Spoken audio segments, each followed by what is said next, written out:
श्री निम्बार्क श्री हरिव्यास।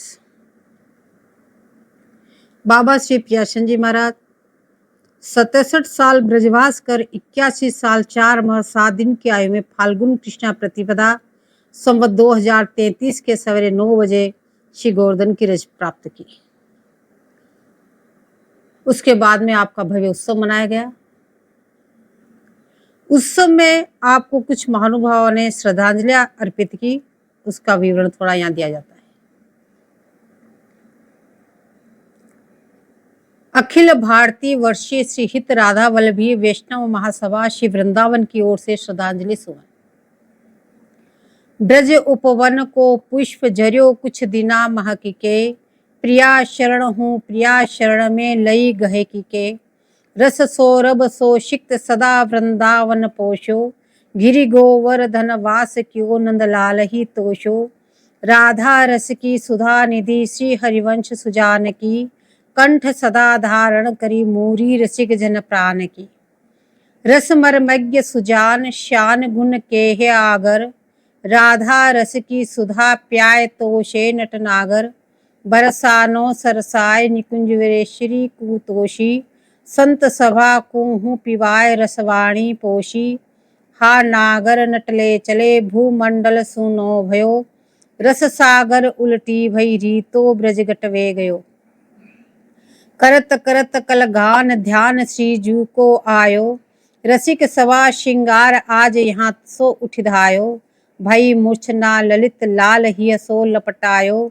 चलो हमारे संग कृपा मई वचन सुनायो, सुनत वचन गद गद भय दर्श करत थिर रही गए, भूतल पेतन रही गयो प्रिया शरण कुंजनी गए। आप कह रहे कि ब्रज उपवन को पुष्प झरियो कुछ दिना महक के। बोले इस ब्रजवन में एक सुंदर पुष्प खिला, उसकी सुगंधी चारों तरफ फैल गई, लेकिन वो कुछ दिना महक के और मुरझा गया। बोले प्रिया शरण हूं प्रिया शरण में लई गहकी के। बोले प्रियाशरण जी महाराज से प्रिया जी की इतनी प्रीति को उनको उल्लासित होके अपने शरण में ग्रहण कर लिया। बोले आपने अपनी रस सरिता से इस वृंदावन धाम को सिक्त कर दिया, इस वृंदावन धाम को परिपुष्ट कर दिया, चारों तरफ रसवृष्टि कर दी और गिरि गोवर्धन में वास करके और वहां भी गुणानुवाद करके बोले नंदलाल को तुष्ट पुष्ट कर दिया। और राधा सुधा निधि की जो श्री हरिवंश महाप्रभु की वाणी है, बोले उसका आपने निरंतर कंठ में धारण करके उसका गुणगायन किया, सबको राधा सुधा निधि की कथा श्रवण कराई। बोले ऐसे रसमर्मज्ञ सुजान श्री बाबा प्रियासन जी महाराज बोले समस्त गुणों के भंडार थे, समस्त गुणों के खान थे। निरंतर युगल रस का पान आप सभी को कराते थे और प्रिया जी का गुणानुवाद इस तरह से करते, बोले उनको सुनकर के लाल जी तुष्ट पुष्ट हो जाते हैं।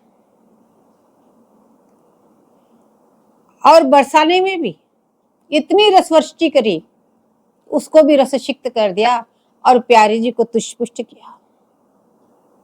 और संत सभा के बीच में आपने सब संतों को इस रस को पिवा के और समस्त रस वाणियों को पोषण कर दिया। समस्त वाणियों को आपने गंभीर अर्थ सबको समझाया, एक एक रसमयी वार्ता आपने सबको समझाई। अब कह रहे हा नागर नटले चले भूमंडल सुनो भयो। बोले हे युगलवर, बोले ऐसे हमारे बाबा महाराज को आप निकुंज में ले गए, उनके बिना आज ये पूरा भूमंडल सुना हो गया। रस सागर उल्टी भई रीतो ब्रज गटवे गयो। बोले अब तक तो रस की वर्षा हो रही थी और जैसे ही बाबा महाराज को बोले प्रिया जी ने निकुंज में बुलाया और ये बोले उल्टी रीति हो गई। ये जो ब्रज घट है बोले ये रीता हो गया, आज इस रस से खाली हो गया। करत करत कल गान ध्यान श्री जीव को आयो। बोले किस प्रकार से आपने निकुंज प्रवेश कर लिया? बोले निरंतर युगल किशोर जी का गुणानुवाद आप करते थे, निरंतर सबको रसपान कराते, लेकिन गान करते करते करते जब स्वामी जी का ध्यान हो गया कि कितने दिन हो गए स्वामी जी से दूर रहे, जब इस बात का ख्याल आया तो रसिक सभा श्रृंगार आज यहाँ से उठ धाये। बोले बाबा महाराज क्या थे? रसिक सभाओं का श्रृंगार था, रसिक समाज का वो श्रृंगार थे। बोले वो श्रृंगार आज यहां से उठ के चल दिया। बोले भाई मूर्छना ललित लाल ही सो लपटानी। जब ये विचार आया कितने दिन हो गए प्रियारी जी से बिछड़े हुए, तो आपको मूर्छना आई। उसी समय प्रियालाल प्रकट हो गए। बोले उससे जाके आप लिपट गए और प्यारी जी बोली चलो हमारे संग कृपामय वचन सुनायो। बोले क्यों विरह में कातल हो, चलो हमारे संग चलो। यह वचन सुन के सुनत वचन गद गद भये, दर्श करत थिर रही गए। बोले गदगद हो गए और दर्शन करके एकदम स्थिर हो गए। प्यालाल के दर्शन करके स्थिर हो गए और भूतल पे तन रही गए, वो प्रिया शरण कुंजन गए। बोले आपका ये तन इस भूतल पे रह गया और उसी समय प्रियालाल के साथ आपको ने कुंज में प्रवेश कर लिया। बोले ब्रज के रस मर्मज्ञ परम भागवत संत शिरोमणि रसिकवर बाबा श्री प्रियाशन जी महाराज के दृश्य जगत से अंतरित हो जाने के कारण रसिक समाज आप आज की कर्तव्य मूड हो उठा। बोले आपके मंगल विग्रह के दर्शन न होने से और आपकी वो रसवाणी का श्रवण न मिलने से, बोले आज रसिक समाज की कर्तव्य मुडव हो गया, कब क्या करें, विरह में कातर हो गए। यदि भी रसिक सभा शिरमौर आज रस केली में मग्न है, आपने सभी रसिक समाज को इतना रसपान कराया, इतना रसपान कराया कि आज उनकी कृपा से सभी रसिक समाज उस रस से सिक्त है, उसी रस में तरबतर है। किंतु उनके मंगल व विग्रह के दर्शन न होने से अभाव में सबको असनी वेदना है और अब किसके मुख से ऐसी रसधारा सुनेंगे, अब कौन हमको इस रस का पान कराएंगे। उस अनुमानित वाणी को सुनने के लिए बाबा के मुख से प्रत्यक्ष नहीं अभिनीति भी होती थी। बोले बाबा महाराज जब कथा कहते तो बाबा महाराज की वाणी का ये चमत्कार था, वो पद्यावली की कथा कहते तो उसका अर्थ ही नहीं, इस प्रकार की कथा कहते कि साक्षात तो चित्रमय युगल किशोर जी के दृश्य सामने उपस्थित हो जाते। बोले यह बाबा महाराज की वाणी का चमत्कार था, जो युगल केली की पद्मयी वाणियों को चित्रमय भाषा में श्रोताओं के सम्मुख प्रस्तुत कर देते। ऐसे लगते कि उनकी भाषा ही चित्रमय है। जिस लीला का पद करते वो लीला सामने विलसती हुई सबको दिखाई देती। ऐसी बोले रस समाज आज रसिक जन वाणी को सुनते सुनते भाव विभोर होकर युगल रस केली में निमग्न हो जाते थे। तो आज रसिक समाज अत्यंत विरह में दुखी है। अब हमको वह सुमधुर वाणी हमें कौन सुनाएगा, वह छवि हमको अब कौन दिखाएगा। आज उनकी इन्हीं सरस या मधुर स्मृतियों को सजे हुए बोले अखिल भारतीय हित राधा वल्लभी वैष्णव महासभा साशु नयनों से श्रद्धांजलि सुमन समर्पित करती है। बोले जय जय श्री हरिवंश कृते अखिल भारतीय श्री हित राधा वल्लभी वैष्णव महासभा। बोले श्री हित जीवन गोस्वामी जी उपाध्यक्ष और हित किंकरी जी महामंत्री, उनके द्वारा बाबा श्री प्रियाशन जी महाराज को इस प्रकार से श्रद्धांजलि समर्पित की गई। अब स्वामी अखंडानंद जी महाराज ने भी श्रद्धांजलि समर्पित की। वो कहते हैं कि श्री ब्रज भूमि की संत परंपरा में रसिक संत शिरोमणि बाबा श्री प्रियाशन जी महाराज का नाम सर्वोपरि स्मरण करने योग्य है। बोले बाबा प्रियाशन जी महाराज रसिक संतों में शिरोमणि हैं और उनका नाम स्मरण करने योग्य, निरंतर उनका नाम का जप करने योग्य हैं। कह रहे बोले मैंने लगभग 50 वर्ष तक बीच बीच में उनका दर्शन किया। वे त्याग, वैराग्य, एकांतवास, गंभीर वेदुष, नित्य दंपति, नवकिशोर, वृंदावन चंद्र, श्री राधा कृष्ण की रसानुभूति में निश्चित ही अद्वितीय थे। बोले उनके समान कोई नहीं हुआ।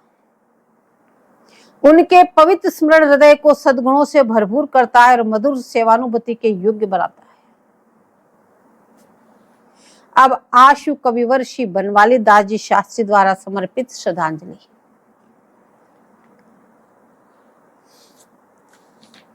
आप सदा सुमन अर्पित कर रहे हैं। सदा ब्रजवास धी, रसिक शेखरा शक्ति धी, सदोज ज्वल रसाक्त धी, सकल शास्त्र पराप्त धी, जगत रस विरक्त धी, प्रभु रहस्य सरक्त धी, प्रिया शरण दास धी, जयति साधुर संसक्त धी, गोवर धने परिसमापित लील कश्य, वृंदावने प्रियतमर्पित जीवन कश्य, श्रीमत प्रिया शरण कश्य, महोत सेवेन मुनु, श्रद्धांजलि रचिवान वनमाली दास, अभिनंदन श्री रति पूर्व, श्री प्रिया शरण महात्मनो विदुषः, श्री वृंदावन वासी शास्त्री वनमाली दासाख्या। बोले जिन्होंने निरंतर ब्रजवास किया, 16 वर्ष की उम्र में आप आए, उसके बाद में आप ब्रज को त्याग करके कहीं नहीं गए। बोले जिन्होंने निरंतर ब्रजवास किया और आप रसिकों में शेखर थे, रसिक शिरोमणि थे आप, उसमें रसिक समाज में सर्वश्रेष्ठ आप थे। निरंतर उज्जवल रस में आप डूबे रहते थे और सबको उसी रस का पान कराया और समस्त शास्त्रों में आप पारंगत थे और जगत रस से विरक्त थे। पूर्ण वैराग्यमय जीवन था आपका और प्रभु की रहस्यमय लीलाओं के तो खजाने थे। बोले ऐसे श्री प्रियासन जी महाराज, बोले उनकी सब साधु समाज आज हम जय जयकार करते हैं। बोले आपने गोवर्धन में अपनी अंतिम लीला यात्रा पूर्ण की, लेकिन निरंतर वृंदावन धाम का वास किया। बोले ऐसे श्री प्रियासन जी महाराज, उनको बोले श्री बनवाली दास में श्रद्धांजलि अर्पित करता हूं। हम सब आज उनका अभिनंदन करते हैं। बोले उनके समान आज कोई नहीं है। बोले मैं वृंदावन वासी, बोले बनवारी दास जी शास्त्री, उनका दास भाव से उनकी मैं सेवा करता हूं। शरण विशाखा माधुरी कुंज बिहारी आज, देन हेतु श्रद्धांजलि जेरेऊ रसिक समाज। 2 सहस्त्र 33 पुनि फाल्गुन कृष्णा दोय, गोवर्धन गिरि गोद में प्रिया शरण गय सोय। धन्य जननी पितु सुभग कुल, धन्य धन्य गुरु तोर, विमल कीर्ति यश सुरसरी रसिकन रही हिलोर। रसपद वृंदावन विपिन को, आज कहाँ गयो सो गोय। प्रिया शरण की चाह में रहे रसिक जन रोय। बोले बाबा विशाखासन जी महाराज, बाबा माधुरी दास जी महाराज और बाबा श्री श्री श्री कुंज बिहारी शरण जी महाराज, बोले आपने बाबा महाराज को श्रद्धांजलि देने के लिए आज पूरे ब्रजमंडल के रसिक समाज को यहाँ पे जोड़ा। बोले 2033 में फाल्गुन कृष्णा दोज के दिन, बोले बाबा प्रियासन जी महाराज गिरिराज जी की कंदरा में नित्य के लिए शयन कर गए। बोले आपके माता पिता धन्य धन्य, धन्य जननी पितु सुभग कुल, आपका कुल भी धन्य धन्य हो गया। और धन्य धन्य गुरु तोर, आपके धनी गुरु जी ने हरि नाम सुनाया। बोले वास्तव में गुरु जी भी आपके धन्य धन्य हो गए। बोले आपकी विमल कीर्ति, बोले रसिक समाज भी नहीं, देवगण भी आज आपकी स्तुति कर रहे हैं। आपका इतना विमल यश और रसिकों के हृदय में तो हिलोरे ले रही है। आपकी कीर्ति रसिकों के तो प्राणों की सजीवन बूटी है। बोले ऐसे रसपद शिव वृंदावन धाम में ऐसे प्रियाशरण जी महाराज बोले कहाँ अंतर्हित हो गए, उनको अब हम कैसे प्राप्त करें। बोले उन प्रियाशरण जी महाराज की चाहना में आज समस्त रसिक समाज बोले विरह कातर है। प्रिया शरण महाराज की गुणगण रत्न सुमाल, कुंज बिहारी शरण ने गुम्फन करी रसाल, जो को हिय में धारी है युगल चरण प्रकाश, कुंज केली रस केली में रलिवे रहे रसरास। अब गुरुदेव महाराज कह रहे हैं, बोले बाबा श्री प्रियाशरण जी महाराज की गुणों की, ये रत्नों की जो सो माला, बोले उन्हीं की कृपा से कुछ मैंने ये माला पिरोई है गुणों की, इसको तैयार किया है। बोले जो कोई इस माला को अपने हृदय में धारण करेगा, बोले निश्चित रूप से उसके हृदय में युगल चरणों के नखमणि का प्रकाश उदय हो जाएगा और वो निकुंज की केली में है, उसमें रस क्रीड़ा में उसका प्रवेश हो जाएगा। बोले इस प्रकार से बाबा महाराज को श्रद्धांजलि सुमन अर्पित की।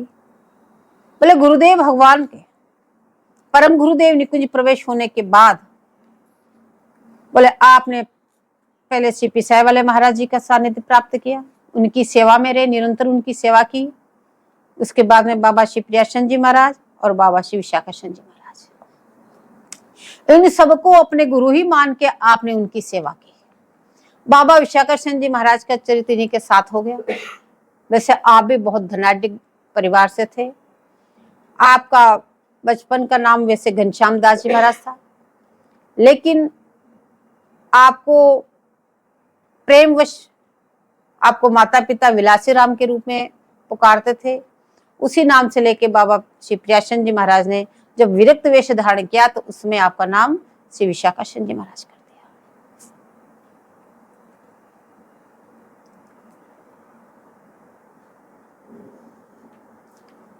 अब हमारे गुरुदेव महाराज बोले श्री धाम वृंदावन के सुप्रसिद्ध गुरु आचार्य व धाम निष्ठा श्री युगल रस रसिक संत शिरोमणि बाबा श्री कुंज बिहारी शरण महाराज जी का जीवन वृत्त।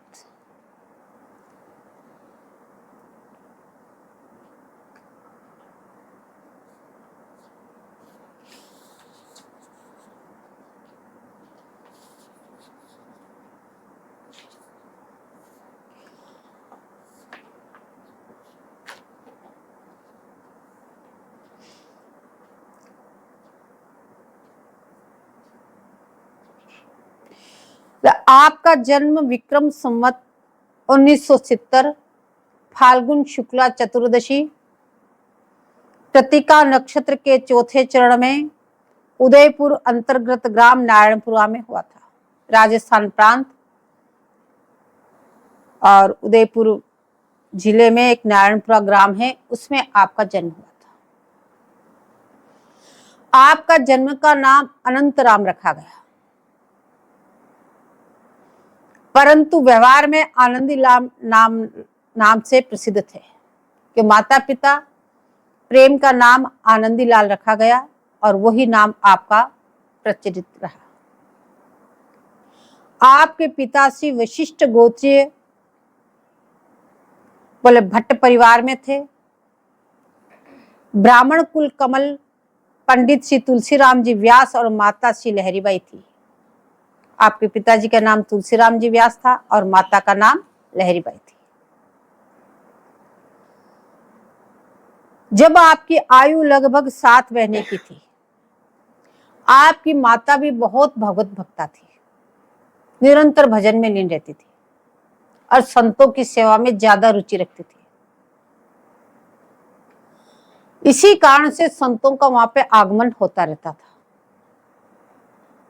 जब आपकी आयु लगभग 7 महीने की थी, आप पल्ले में पड़ रहे थे आंगन में। और वो पलना पोरी की पड़साल पे रख दिया, दरवाजे के पास ही रख दिया पल्ला, और अब आप अपने अंदर सेवा कर रही थी। और सब वहां संतों की, फकीरों की, जो भी थे आते थे, उन सब की सेवा होती थी। जो भी जो कुछ मांगता उनको देती थी वो माँ। संयोगवश उसी समय एक मुसलमान फकीर, जिन्हें लोग साईं जी के नाम से जाना करते थे, और वो भिक्षा लेने के लिए दरवाजे पे आया। आवाज लगाई, अपनी अलख जगाकर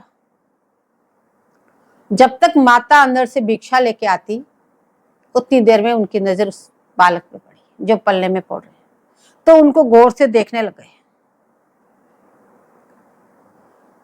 तो अंदर से माता जी ने भिक्षा लाकर साईं जी को दे दी।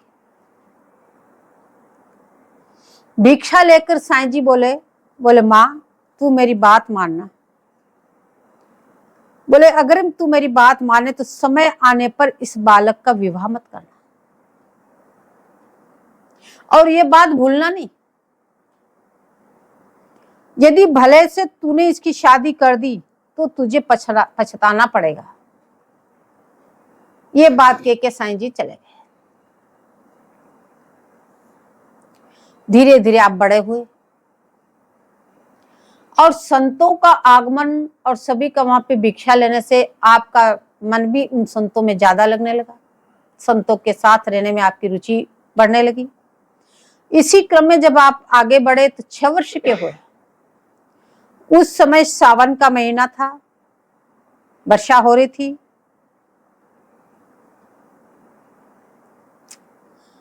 और 10-20 व्यक्ति एक अन्य पटसाल में बैठे प्रसन्नतापूर्वक परस्पर वार्तालाप कर रहे थे। उसी समय गढ़वोर 4 भुजा की ओर से रहने वाले एक ठाकुर साहब आए, जो हस्तरेखा देखने में परम प्रवीण थे, और उनका नियम था 1 रुपया लेके फिर हस्तरेखा देखना। ये उन्होंने नियम बना रखा था। तो कई व्यक्तियों ने अपना हाथ दिखलाया वहां पे, सबने अपना भविष्य जाना। उसी स्थान पर बोले आप भी खेल रहे थे 6 वर्ष की आयु में, तो हठात उन ठाकुर साहब की नजर आपके ऊपर पड़ी। तो ठाकुर साहब बोले मैं इस बालक का हाथ देखना चाहता हूं। बोले तो देखो, पर उनका नियम था जो 1 रुपये देगा उसी का हाथ देखूंगा। तो इस बालक का 1 रुपया कौन देगा, ये बात उन्होंने पूछी। तो वहीं पर इस बालक के बोले काका जी और मामा जी बैठे थे, तो दोनों ही बोले इसका रुपये हम देंगे, आप इसका हाथ देखो। अब ठाकुर साहब ने बालक का हाथ देखा, देखते ही उनके दोनों चरण कमल अपने मस्तक पे धारण कर लिए। अब वो जितने भी 10-12 जो ब्राह्मण देव बैठे हुए थे वो सब आश्चर्य में पड़ गए। बोले ठाकुर साहब, हम भी तो सब ब्राह्मण हैं, आपने हमारा भी हाथ देखा, आपने तो हमारे चरणों को स्पर्श नहीं किया। आपने इस बालक में क्या देखा, ये दोनों चरण आपने इसके अपने मस्तक पे धारण कर लिए।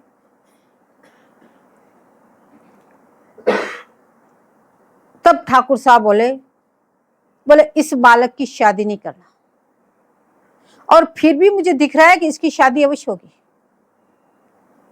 वो बोले तुम जरूर करोगे, और शादी होते ही या तो यह बालक सदा के लिए गृह त्याग करके चला जाएगा, जो एक महान संत के रूप में प्रख्यात होगा, और यदि ये घर में ही रह गया तो ठीक 6 महीने में इसकी मृत्यु हो जाएगी।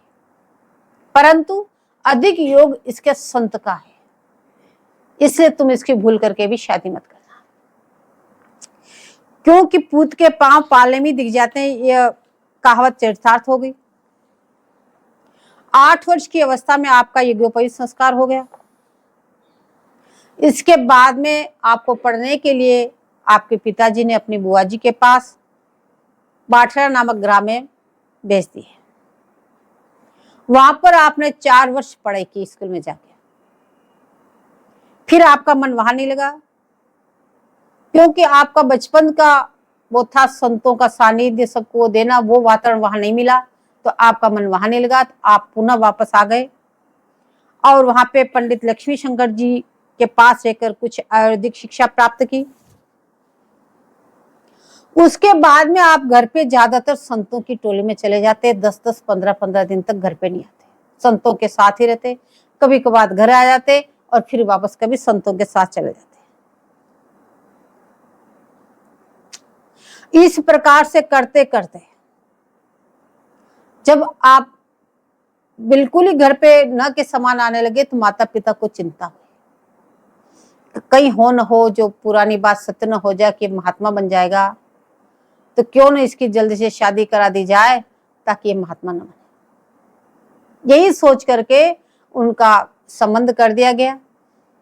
लेकिन जिस दिन बारात जानी थी उस दिन तक दूल्हा घर पे नहीं आए, वो संतों की टोली में थे। श्री जी की इच्छा उसी दिन शाम को घर पे आए और तुरंत उनको दूल्हा बना के वहां कन्या का वहां ले जाके फेरे डाल दिए। और जैसे ही दूसरे दिन लौट के आए तुरंत आपने रात की 12 बजे गृह का परित्याग कर दिया। उसके बाद में फिर लौट के नहीं गए। उस समय आपकी उम्र 22 वर्ष की थी और उस समय आपको इस नश्वर संसार से इतना वैराग्य उत्पन्न हो गया, ग्लानि हो गई कि संतों के साथ ज्यादा रहते थे, संतों में आप भगवत भजन में ज्यादा रहते थे और इस प्रकार से करने से आपको इस संसार से ग्लानि हो गई और तुरंत ग्रह का परित्याग करके और बिना किसी को बताए चुपके से घर से निकल गए। और वहां जिस प्रकार के संत थे राजस्थान में, उनके साथ घूमते घूमते घूमते इधर उधर निकल गए। घर वालों ने बहुत खोजबीन की लेकिन आपका कहीं पता नहीं लगा।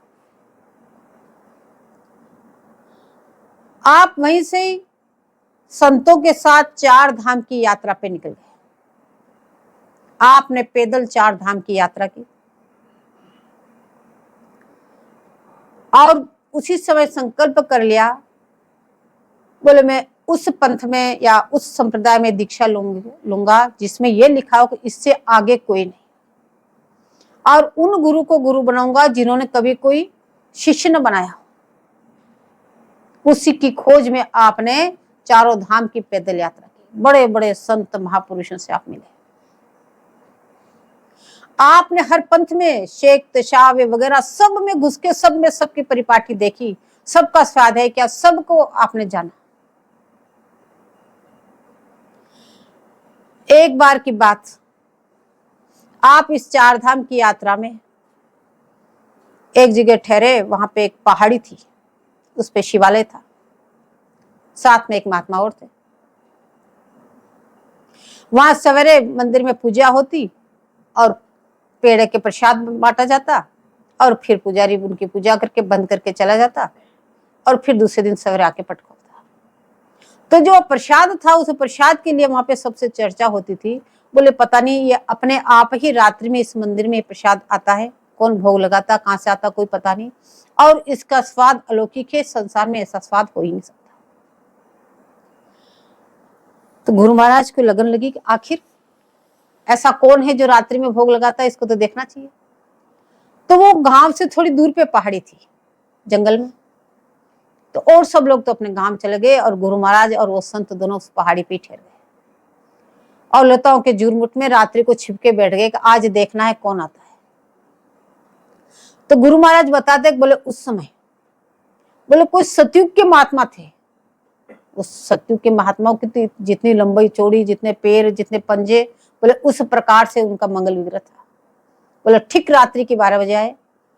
बोले जितने चरण कमल उनके लंबे उतनी खड़ाऊ धारण करी हुई, हाथ में एक छड़ी, एक हाथ में कमंडल जल और एक सेवा सामग्री, और आके जो पट बंद थे, ताला लगा हुआ था, उसको अपनी छड़ी छुआई, अपने आप पट खुल गए, अंदर गए, सेवा पूजा की और उन्होंने ही पेड़े वहां निकाल के भोग लगाए, वापस बाहर आए और छड़ी छुआई, पट अपने आप बंद हो गए और चलने के हुए।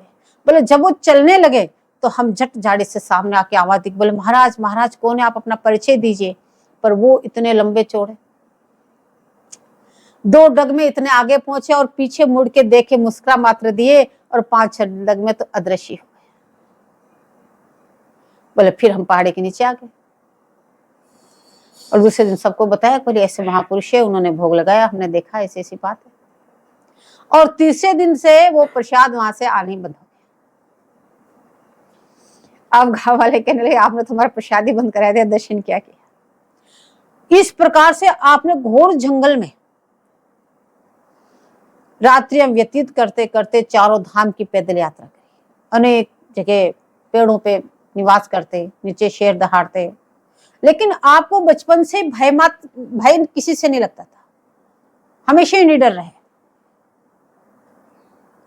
इस प्रकार से आप चारों धाम की यात्रा करते करते करते बोले संवत 1992 में श्रावण मास में श्रीधाम वृंदावन आ गए।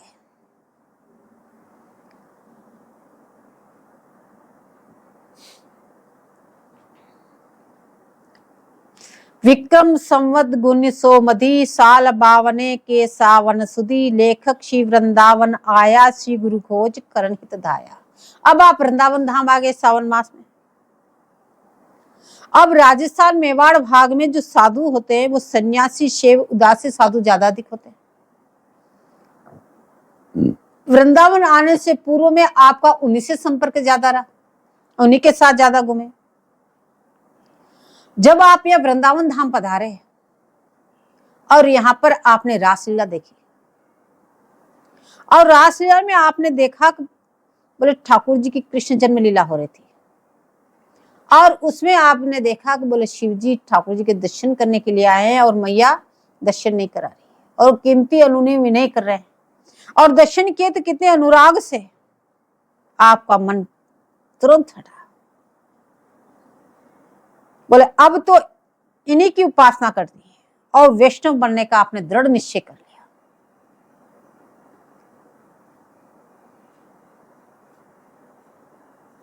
इस प्रकार आपके घर त्यागने के बाद 5 वर्ष बीत गए। आपका निश्चय था कि मैं उस संप्रदाय में दीक्षा लूंगा जिसमें हो कि इससे आगे कुछ नहीं, और उनको गुरु बनाऊंगा जिनके कोई शिष्य न हो। तब आपने यहाँ पे सभी रसिकों जनों की वाणियों का स्वाध्याय किया, सबको समझा पड़ा। तो उसमें सिर्फ एकमात्र महावाणिज्य में यह बात है कि याते परे जे कहे महाप्रतिभा सोए। उसी समय निश्चय कर लिया अब मुझे निब्बार संप्रदाय में ही दीक्षा लेनी है। अब इस खोज में लगे कि ऐसा कौन है जिसके कोई शिष्य नहीं है, जिसको शिष्य बनाने की ललक न हो, उनको गुरु बनाना है। तो पूछताछ से पता चला कि भजन कुटी पे, बोले वहां पे एक भजन कुटी है, घास फूस की झोपड़ी बनी है, उसमें जो महात्मा भजन करते हैं 18 घंटा एक आसन से विराजते हैं, और उनको न उनका कोई शिष्य न किसी को शिष्य बनाते हैं।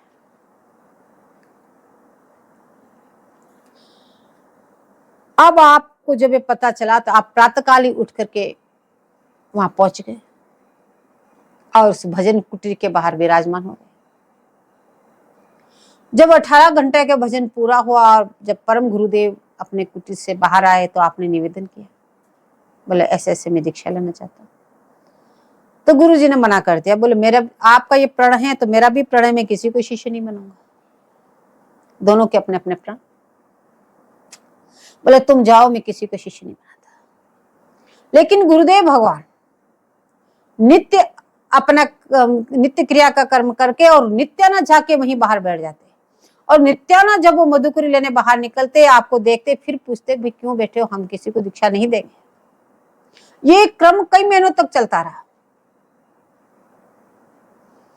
फिर एक दिन आपने कहा भाई आप ऐसे क्यों हट कर रहे हो, मैं किसी को शिष्य नहीं बना। बोले कोई बात नहीं गुरुदेव भगवान, बोले आप अपने प्रण पे दृढ़ रहिए, मैं निगरों मर जाऊंगा लेकिन किसी को भी गुरु नहीं बनाऊंगा। तब आप दया से द्रवित देके हो गए और आपको शिष्य बनाया।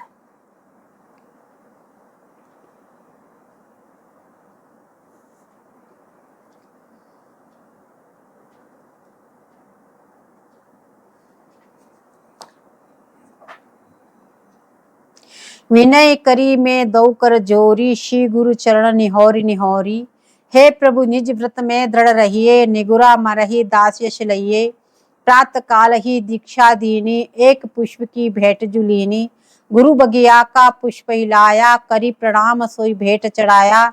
संत वेश पावन दिए, संस्कार पुनि 5, कुंज बिहारी शरण की लाज राखियो सांच। अब इस प्रकार से आप को दीक्षा प्रदान हुई, उसी समय आपको साधु भेष प्रदान किया, उसी समय आपको सखी स्वरूप का दान मिला। अब गुरु महाराज जी के चरणों में आश्रय ग्रहण करके आप भजन कुटी में ही निवास करने लगे, गुरु चरणों में। और आप भी मधुकरी वृत्ति से निर्वाह करते हुए भजन साधना में लग गए। संवत 1999 में गुरु महाराज के निकुंज पधारने के पश्चात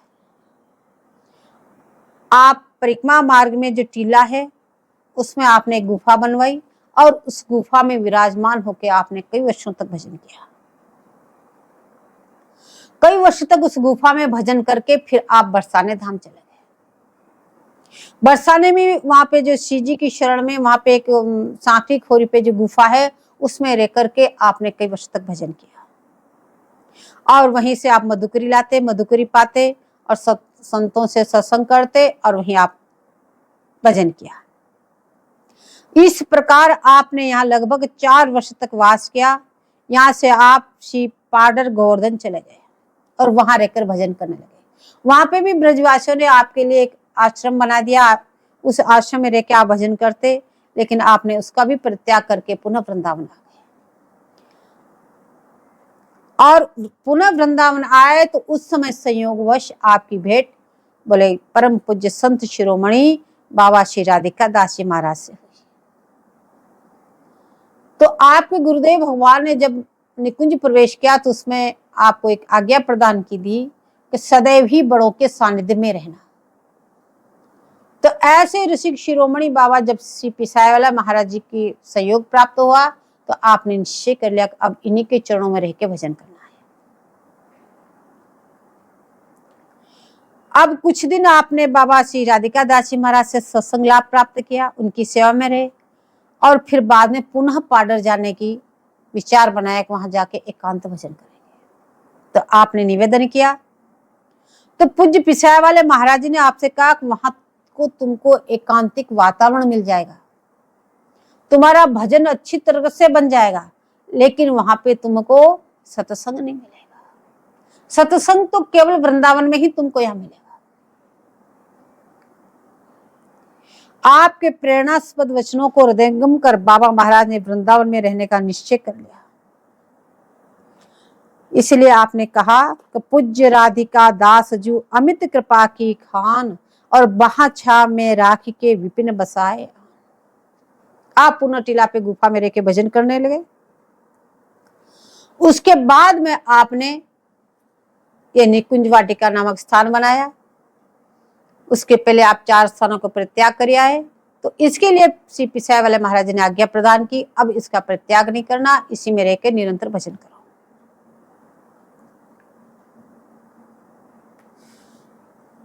बाबा महाराज को श्री राधा कृष्ण की रसोपासना की ओर अग्रसर कराने वाले बोले बाबा श्री पिसाई वाले महाराज जी का सत्संग करके आप इस रसोपासना में लग गए और इसको और अग्रसर करने के लिए आपको उन्हीं दिनों में कुछ ही दिनों बाद बाबा श्री प्रियाशन जी महाराज का सानिध्य प्राप्त हुआ। बोले जाज्वल्यमान बाबा श्री प्रियाशन जी महाराज बोले उनके सत्संग से आप बोले इस उपासना में अग्रसर हुए। आपके सत्संग के प्रभाव से बाबा महाराज को निम्बार्कीय मधुरोपासना पद्धति का परिज्ञान हुआ और महावाणी जी रस रत्नाकर के पंच रस रत्नों के निगूढ़ार्थ जानने का सौभाग्य प्राप्त हुआ। बाबा प्रियाशन जी महाराज की कृपा से बोले महावाणी जी की जो निगूढ़तम रहस्य थे वो आप जान गए। बोले पूज्य बाबा श्री प्रियाशन जी महाराज के वर्चस्व से श्री निम्बार्की क्या सभी संप्रदायों के ऋषिक संत समाज पूर्ण परिचित है। आज भी सभी संप्रदाय में उनका परम आदर है, सभी समाज आज भी उनको जानते हैं।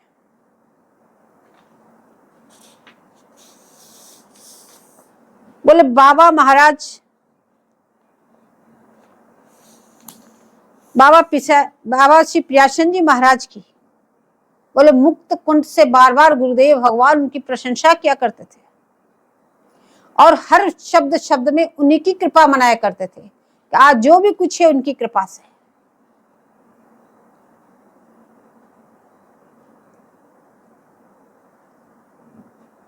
और बाबा श्री प्रियाशन जी महाराज के प्रिय कृपा पात्र बाबा श्री विशाखाशन जी महाराज,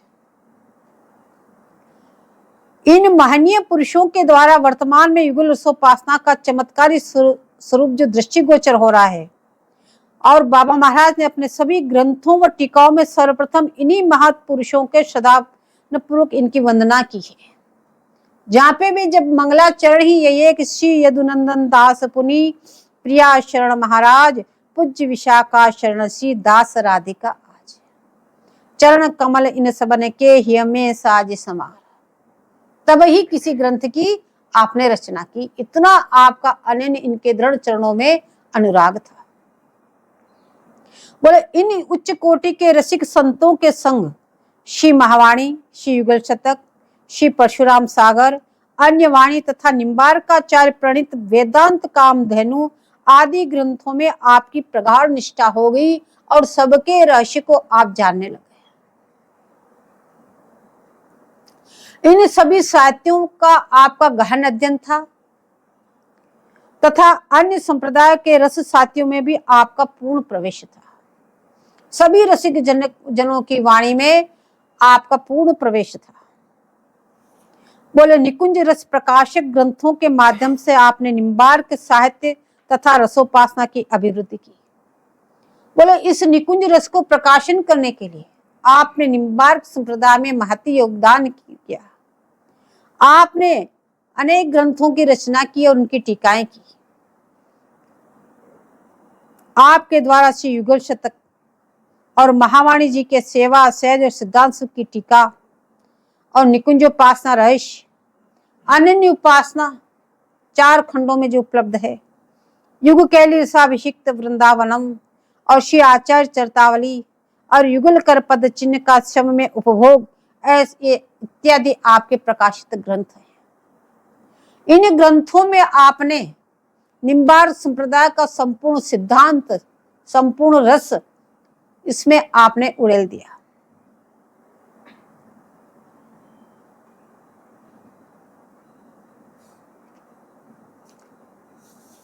बोले आपके आचार्यों के प्रति अत्यंत ही निष्ठा थी। निरंतर आचार्यों को गुणानुवाद करना आपकी दैनिक चर्या थी। बोले मथुरा में श्री नारद टीला, वो निम्बार्क संप्रदाय का एक प्राचीन स्थल है। वहां पर श्री केशव काश्मीर भट्टाचार्य जी और श्री भट्टदेवाचार्य जी और श्री हरिव्यास देवाचार्य जी की बोले समाधि स्थल है। वह खुले प्रांगण में थी, कच्चा चबूतरा था, कच्ची समाधि थी और खुले प्रांगण में होने से बोले वो जीर्ण शीर्ण हो गई थी। उनका पुनरुद्धार तथा एक भवन का निर्माण करा करके बोले गुरुदेव भगवान ने उस स्थल को सुरक्षित करने का जो कार्य किया, बोले यह आचार्य निष्ठा का प्रबल प्रमाण है।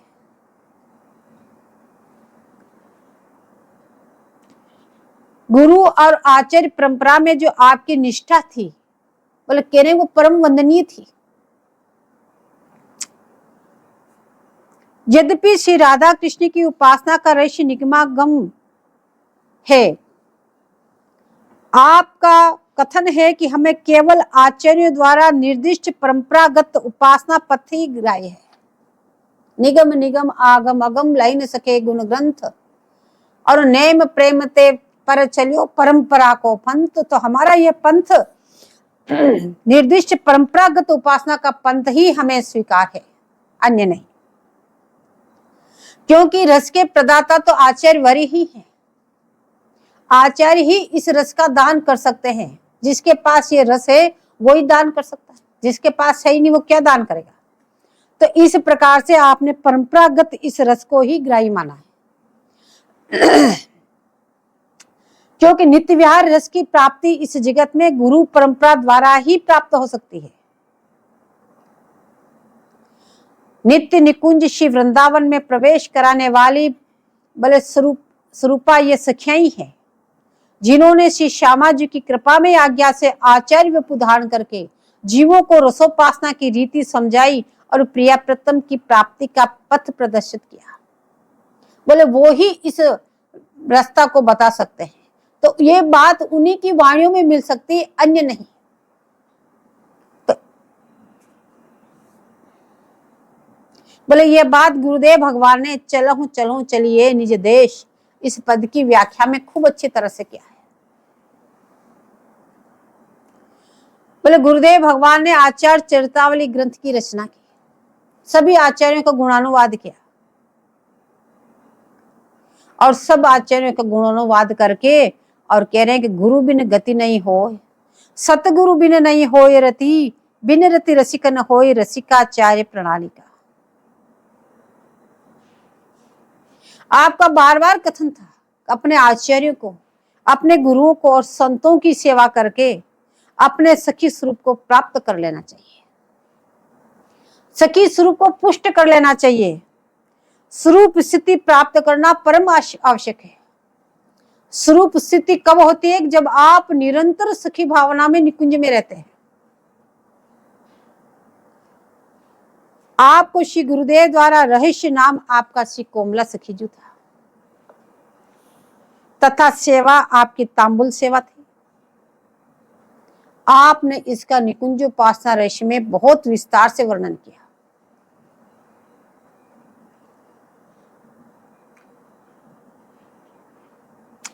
श्री महावाणी का सतत अनुशीलन, उनके अनुसार लाडली लाल के सुमधुर नित्य विहार रस का आस्वादन और उनके असमोर्ध सौंदर्य माधुर का अनिश्चित चिंतन ही आपका जीवन सर्वस्व था। आपकी दैनिक दिनचर्या ये थी। प्रातःकाल 2:30 बजे आप जग जाते थे और अपना दैनिक नित्य नियम करके आप 7 बजे तो सत्संग प्रारंभ कर देते थे। 9 बजे तक आपका सत्संग रहता। सत्संग के बाद आपकी दैनिक दिनचर्या बता रही। फिर आप पुनः वाणी ग्रंथों का लेखन कार्य में लग जाते हैं और वाणी ग्रंथों का लेखन करते करते 12 बज जाते। 12 बजे जब निवेदित किया जाता है राजभोग का समय हो गया है, तब आप राजभोग करके पुनः शयन कर देते हैं। पुनः दोपहर में 2 बजे उठ जाते हैं और पुनः लेखन कार्य में लग जाते हैं और निरंतर चिंतन में ही रहते हैं। कोई गंभीर रहस्यमय लीलाओं में अटक जाते हैं या कोई ऐसी रस लीला को उसको उद्गृत कैसे करें उसके लिए अटक जाते हैं, कौन से शब्दों का प्रयोग करें। तो चिंतन करते करते रात्रि में शयन कर जाते हैं। रात्रि में परम गुरुदेव या प्रियाजी जो प्रेरणा देती उसको उठ के पुनः लिखने बैठ जाते हैं।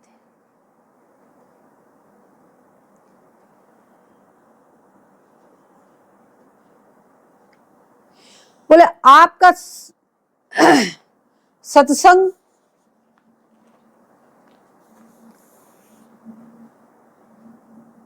में बहुत से लोग आते थे। आपके सत्संग में बहुत महात्मा, बहुत से भाई हैं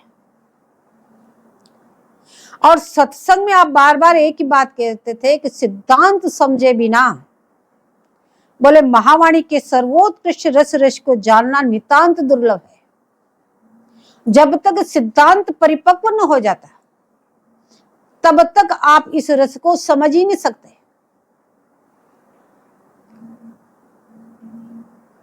बोले आद्याचार्य श्री निम्बार भगवान का जो सिद्धांत है वेदांत कामधेनु में जो 10 श्लोक है, उसमें जो उपास्य रूपम तदुपास्य कश्यच कृपा फलम भक्ति रसस्थ परम विरोधिनो रूप मथे तदाप्ते गेयाय मेर्था अपि पंच साधु भी, बोले इसमें विशेष जोर देते थे। और इसी एक श्लोक, इसी वेदांत कामधेनु की जो व्याख्या पूरी निकुंजोपासना रस है। आपने इस अर्थ पंचक को स्पष्ट करने के लिए ही निकुंजोपासना रस नाम ग्रंथ की रचना की नहीं। जब तक आप अपने उपास्य रूप को न समझोगे, उपास्य रूप को समझने के बाद तदुपास्य कैसे थे उनके उपासकों के स्वरूप को न समझोगे, फिर उनकी कृपा का फल क्या है वो कृपा का फल समझना पड़ेगा। बोले युगल किशोर जी का कृपा का फल स्वयं ही है। फिर उनकी रसमय भक्ति को समझो, फिर उनके विरोधी तत्वों को समझो। तो इस भक्ति मार्ग में कौन कौन विरोधी तत्व है? बोले इनको समझे बिना आप रसमय भक्ति कर ही नहीं सकते। इस सब को सविस्तार से समझाने के लिए गुरुदेव भगवान ने बोले श्री निकुंज उपासना ऋषि की नामक ग्रंथ लिखा। जो भी कोई आपके समीप आते, कभी भी किसी से सांसारिक वार्तालाप करते तो देखा ही नहीं। यदि कोई आके अपने से करने लगते तो तुरंत उसको फटकार के बंद कर देते। इसके लिए मेरे पास समय नहीं है। यदि कोई युगल किशोर जी की चर्चा करनी हो तो बैठो, और सामने वाले को चर्चा करने की आवश्यकता नहीं थी। आप स्वयं ही जैसे आए तुरंत भजन की बात करने लगे।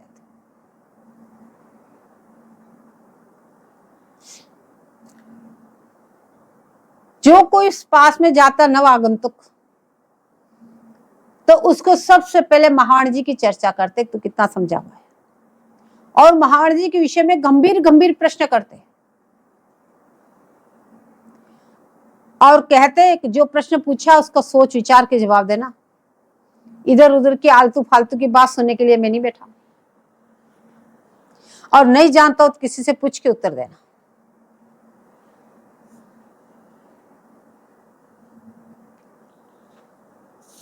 बोले आपने एक बार पूछा पंच रत्न ये दीवी महाकाड़े शोध पयोध। बोले श्री हरिव्यास देवाचार्य जी ने पंच सुखों को स्वयं महादिव्य कहा है। बोले महादिव्य रत्न है। बोले काड़े शोध पयोध, तो बोले इसका क्या तात्पर्य है? वह कौन सा सिंधु है जिससे इनको निकाला गया? उस सिंधु से शोध करके इन रत्नों को निकाला। और ये प्रश्न पूछ के फिर कहते इसका उत्तर परंपरागत होना चाहिए, जैसे हमारे आचार्य का सिद्धांत, उसी के सिद्धांत के अनुसार, सिद्धांत से टस से मस नहीं होना, उसी का उत्तर हम सुनना चाहते हैं। लेकिन इसका उत्तर आप स्वयं ही देते, कोई नहीं दे सकता। यदि कोई और ज्यादा रसिक बन करके सामने आ जाता तो उनको आप कहते कि श्री महावाणी को यदि कोई ग्रंथ के अंत में वर्णित तालिका के अनुसार लगाकर स्पष्ट कर दे तो मैं उस महानुभाव की सामर्थ्य न होने पर भी सेवा करने को तैयार। कोई लगा के तो देखे। ऐसा कोई रसिक हो तो मुझे भी बताना। वास्तव में तालिका अनुसार महावाणी को स्पष्ट करना तो दूर रहा, इनके गंभीर गोप तत्व को ठीक ठीक समझ लेना भी कठिन है। परंतु इष्ट और आचार्य श्री हरिव्यास देवाचार्य जी की कृपा से बोले गुरुदेव भगवान इन सब में पारंगत थे। बोले उनके समान बड़भागी भी कोई विरला ही होगा जो इन रस रत्नों को समझ जाए। बोले इस प्रकार के आपके कई महत्वपूर्ण प्रश्न और उत्तर होते थे। अगर उनका विस्तार करने लगे तो बहुत विस्तार हो जाएगा। और आपकी संतों में बहुत सद्भावना थी, संत सेवा में अत्यंत निष्ठा थी। आपके पास सिद्ध भी आते, साधक भी आते, और सामान्य जन जो भी आपके समीप आता सबको सम्मान देकर उचित स्थान पर विराजमान करते और बैठा करके तुरंत सिद्धांत स्वरूप और उपासना के बारे में चर्चा करने लग जाते। अन्य कोई चर्चा तो करनी ही नहीं।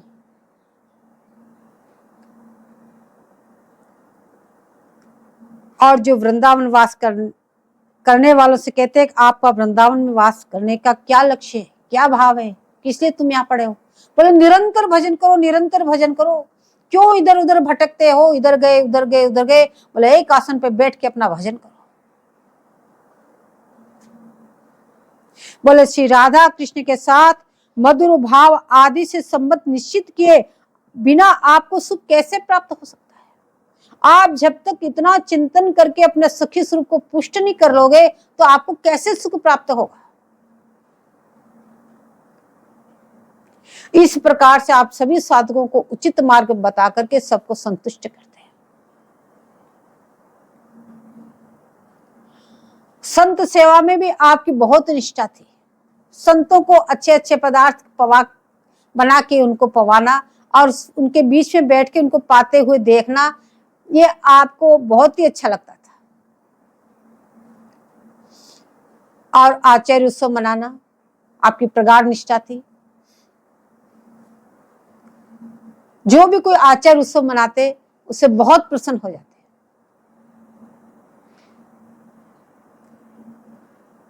लेकिन जो भी कोई आपके पास आता तो आप स्पष्ट वक्ता भी बहुत थे।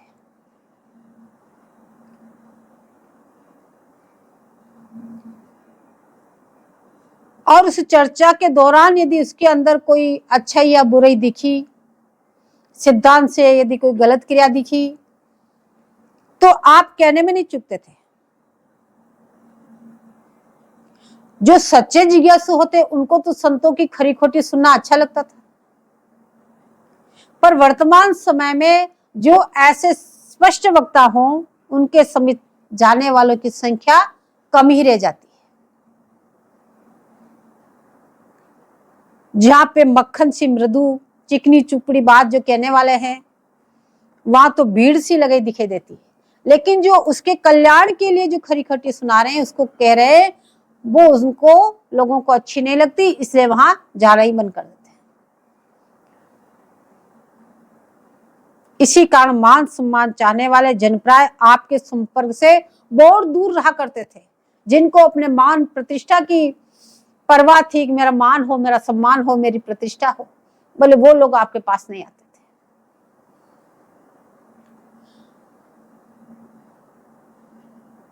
जय जय श्री हरिवास।